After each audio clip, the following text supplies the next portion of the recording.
ଚାଲନ୍ତୁ ଆଜି ଆମେ ମହାନ ଗାୟକ ସ୍ୱର୍ଗତ ହ୍ୟୁମାନ ସାଗରଙ୍କର ଜୀବନ ବିଷୟରେ ଜାଣିବା।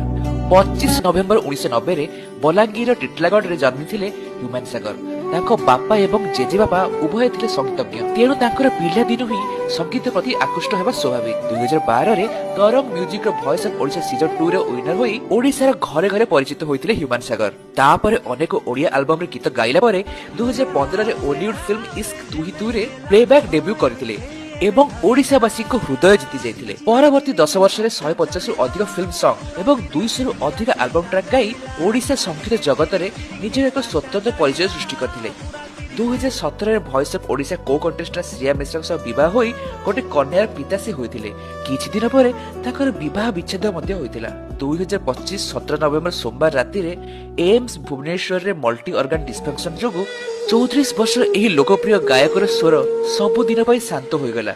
କିନ୍ତୁ ମନେ ରଖନ୍ତୁ, ଗାୟକମାନେ କେବେ ମରନ୍ତି ନାହିଁ, ସେମାନଙ୍କ ସ୍ୱର ସଦାସର୍ବଦା ଲୋକମାନଙ୍କ ହୃଦୟରେ ଗୁଞ୍ଜି ରୁହେ।